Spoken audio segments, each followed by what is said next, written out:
പഠിപ്പിച്ചു തരുന്നത് യാ അയ്യുഹല്ലദീന ആമനൂ കുതിബ അലൈക്കുമുസ് സിയാമു കമാ കുതിബ അലല്ലദീന മിൻ ഖബ്ലികും ലഅല്ലകും തത്തഖൂൻ.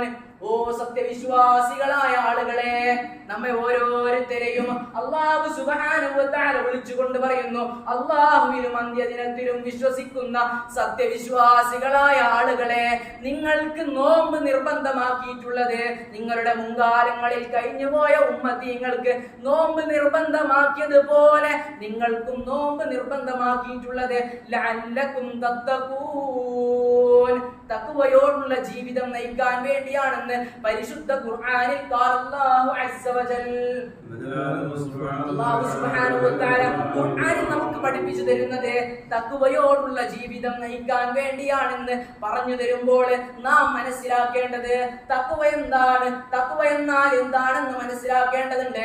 പരിശുദ്ധ റസൂലുള്ളാഹി സ്വല്ലല്ലാഹു അലൈഹി വസല്ലം അജ്ഞതയുടെ അന്ധകാരത്തിലാണ്ട് പോയ 6-ാം നൂറ്റാണ്ടിന്റെ അറബികളെ അഹദവന്റെ അധ്യാപനങ്ങൾ കൊണ്ട് അറിവിന്റെ അത്യുന്നതങ്ങളിലേക്ക് കൊണ്ടുവന്ന മുത്തുനബി സ്വല്ലല്ലാഹു അലൈഹി വസല്ലം തങ്ങളെ നമുക്ക് പഠിപ്പിച്ചു തരുന്നത് ഒരു ഹദീസിൽ കാണാം. തഖ്വ എന്നുള്ളത് തഖ്വ എന്നുള്ളത് മനസ്സിന്റെ അകത്തളങ്ങളിലാണ് വേണ്ടത്. ആരെങ്കിലും കാണാൻ വേണ്ടിയോ ആരെങ്കിലും അറിയാൻ വേണ്ടിയോ നാലാള് മനസ്സിലാക്കാൻ വേണ്ടിയോ ഇബാദത്തുകൾ ചെയ്യുക അതൊന്നുമല്ല. മറിച്ച് അല്ലാഹുവിലുള്ള വിശ്വാസത്തോടുകൂടി, അല്ലാഹുവിലുള്ള അചഞ്ചലമായ വിശ്വാസത്തോടുകൂടി റബ്ബ് കാണുന്നുണ്ട്, അല്ലാഹു അറിയുന്നുണ്ട്, അല്ലാഹു മനസ്സിലാക്കുന്നുണ്ട് എന്നുള്ള ആ ഒരു റബ്ബിലുള്ള വിശ്വാസത്തോടുകൂടി റബ്ബിലേക്ക് ഇബാദത്തുകൾ ചെയ്യുക എന്ന് ഈ ഹദീസിന്റെ വെളിച്ചത്തിൽ നമുക്ക് മനസ്സിലാക്കാൻ കഴിയുന്നുണ്ടെങ്കിൽ മഹാന്മാരായ മുഫസ്സിരീങ്ങളും മുഹദ്ദിസീങ്ങളും ഈ ഹദീസിന്റെയും ആയത്തിന്റെയും വെളിച്ചത്തിൽ നമുക്ക് പഠിപ്പിച്ചു തരുന്നത് തഖ്വ എന്നാൽ ചുരുക്കി പറയുകയാണെങ്കിൽ നന്മയുള്ള കാര്യങ്ങൾ നമ്മുടെ ജീവിതത്തിൽ കൊണ്ടുവരിക, മഅറൂഫായ കാര്യങ്ങളെ, നന്മയായ കാര്യങ്ങളെ നമ്മുടെ ജീവിതത്തിലെമ്പാടും കൊണ്ടുവന്ന് തിന്മയിൽ നിന്ന് വിട്ടു നിൽക്കുക, തെറ്റായ കാര്യങ്ങളിൽ നിന്ന് വിട്ടു നിൽക്കുക.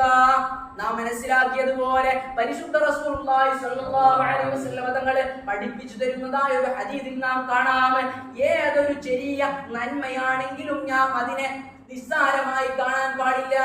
ഒരു നമ്മുടെ സഹോദരനെ, നമ്മുടെ അഖിനെ നാം പുഞ്ചിരിയോടുകൂടി നോക്കുന്നത് പോലും ഇബാദത്താണെന്ന് പുണ്യ റസൂലുള്ളാഹി സ്വല്ലല്ലാഹു അലൈഹി വസല്ലം തങ്ങൾ നമുക്ക് പഠിപ്പിച്ചു തരുമ്പോൾ, ഇബാദത്ത് എന്ന് പറയുമ്പോൾ, നന്മയായ കാര്യങ്ങൾ എന്ന് പറയുമ്പോൾ വലിയ വലിയ കാര്യങ്ങൾ എന്ന് നാം വിചാരിക്കാൻ പാടില്ല. നാം ചെയ്യുന്ന ഇബാദത്തുകളുണ്ടല്ലോ, നാം ചെയ്യുന്ന നിസ്കാരങ്ങളുണ്ടല്ലോ, നാം പ്രവർത്തിക്കുന്നതായ ഇബാദത്തുകൾ അത് പരിപൂർണമായി കൊണ്ട് സുന്നത്തുകൾ പാലിച്ചുകൊണ്ട് നിർവഹിക്കുകയാണെങ്കിൽ അതിന്റെ കൂലി നമുക്ക് പൂർണ്ണമായി ലഭിക്കുകയാണ്. ഒരു മനുഷ്യൻ വന്നുകൊണ്ട് നിസ്കരിക്കുമ്പോൾ സഫിൽ നിന്ന് ബാക്ക് ആയിക്കൊണ്ട് മറയില്ലാതെ നിസ്കരിക്കുമ്പോൾ അവൻക്ക് സുന്നത്ത് നഷ്ടപ്പെടുന്നുണ്ട്. അതുപോലെ തന്നെ തലമറക്കാതെ നിസ്കരിക്കുമ്പോൾ സുന്നത്ത് നഷ്ടപ്പെടുന്നുണ്ട്. നമ്മുടെ വസ്ത്രങ്ങളും മുടികളും കാരണമില്ലാതെ ചുരുട്ടി വെച്ച് നിസ്കരിക്കുമ്പോഴും നമുക്ക് ഖറാഅത്ത് വരുന്നുണ്ട്.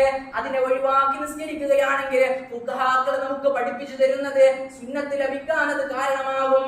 അതുകൊണ്ട് തന്നെ പരിപൂർണമായി നോമ്പ് നോക്കുമ്പോൾ അത്താഴം കഴിച്ചുകൊണ്ട് എല്ലാ സുന്നത്തുകളും പാലിച്ചുകൊണ്ട് നാം നിർവഹിക്കുകയാണെങ്കിൽ അതിനുള്ളതായ പ്രതിഫലം നമുക്ക് ലഭിക്കുന്നുണ്ട്.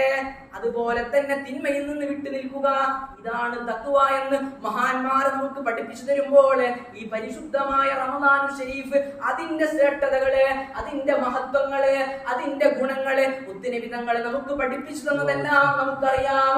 ഒരുപാട് ഗുണങ്ങൾ നമുക്കറിയാം. അതൊക്കെ നമുക്ക് കിട്ടണമെങ്കിൽ, അതൊക്കെ നമുക്ക് ലഭിക്കണമെങ്കിൽ ഈ പരിശുദ്ധമായ റമദാനിൽ അല്ലാഹു പഠിപ്പിച്ചതായ തഖ്വയോടുള്ള ജീവിതം നയിക്കേണ്ടതുണ്ട്.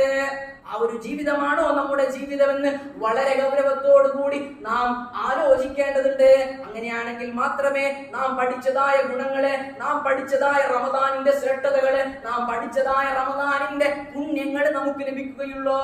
അല്ലാഹു സുബ്ഹാനഹു വ തആല ആ ഒരു വിഭാഗത്തിൽ നമ്മേവരെയും പെടുത്തി അനുഗ്രഹിക്കുമാറാകട്ടെ.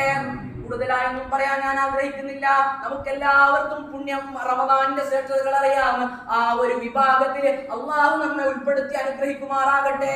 അർഹമുർ-റഹീമായ അല്ലാഹ്, നമ്മുടെ ഇബാദത്തുകൾ നീ സ്വീകരിക്കണേ റബ്ബേ.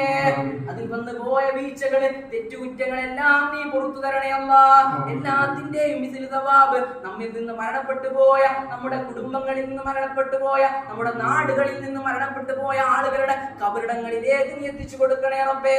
അവരെ കബർ നീ വിശാലമാക്കി കൊടുക്കണേ അല്ലാഹ്. അവരെ കബറിലുള്ളതായ ദുഃഖങ്ങൾ, ദുരിതങ്ങൾ, പ്രയാസങ്ങൾ എല്ലാം നീക്കി സന്തോഷമുള്ള ജീവിതം നൽകണേ റബ്ബേ. അവരെത്തിയ ആ അവസ്ഥയിലേക്ക് നാം എത്തുമ്പോഴും നമുക്കും നീ കരുണ തരണേ അല്ലാഹ്. ഈമാനുള്ള മരണം തരണേ റബ്ബേ. ഈമാനോടുള്ള മരണം ഞങ്ങൾക്ക് നീ തരണേ റബ്ബേ. നാളെ മഹ്ശറിലുള്ള ഓരോ ഘട്ടങ്ങളിലും ഞങ്ങളെയും നാവുമായി ബന്ധപ്പെട്ട സകല ആളുകളെയും നീ രക്ഷപ്പെടുത്തണേ അല്ലാഹ്. നീ ഞങ്ങൾക്ക് സ്വർഗ്ഗം തരണേ റബ്ബേ. ഇതുപോലെ നിന്റെ സ്വലോക സ്വർഗ്ഗത്തിൽ ഞങ്ങളെ നീ ഉൾപ്പെടുത്തണേ റബ്ബേ. സ്വർഗ്ഗത്തിൽ നിന്റെ നിക്കാഹ് കണ്ട് സന്തോഷിക്കുന്ന ആളുകളിൽ ഞങ്ങളെ നീ ചേർക്കണേ അല്ലാഹ്. നരകം നീ ഞങ്ങൾക്ക് ഹറാമാക്കണേ റബ്ബേ. ഞങ്ങൾക്ക് നരകം നീ തരല്ലേ അല്ലാഹ്. ഞങ്ങളുടെ ദുനിയാവും ആഖിറവും രക്ഷപ്പെട്ട ആളുകളിൽ ഞങ്ങളെ നീ ചേർക്കണേ റബ്ബേ. നിന്റെ ഇഷ്ടദാസന്മാരെ ഞങ്ങളെ നീ ഉൾപ്പെടുത്തണേ റബ്ബേ. രോഗങ്ങളെ ശിഫയാക്കണേ റബ്ബേ. കടബാധ്യതകളെ തൊട്ട് നീ രക്ഷപ്പെടുത്തണേ അല്ലാഹ്. എല്ലാവിധ കുറ്റങ്ങളിൽ നിന്നും തെറ്റുകളിൽ നിന്നും പരിപൂർണമായി വിട്ടു നിൽക്കാനുള്ള നിന്റെ വലിയൊരു തൗഫീഖ് ഞങ്ങൾക്ക് നീ തരണേ റബ്ബേ. ഈ പരിശുദ്ധമായ റമദാൻ ശരീഫ് നല്ലതുപോലെ സാക്ഷി നിൽക്കുന്ന മാസമായി നമ്മിൽ നിന്ന് കബൂലാക്കണേ അല്ലാഹ്. കേടായി സാക്ഷി നിൽക്കുന്ന മാസമാക്കല്ല റബ്ബേ.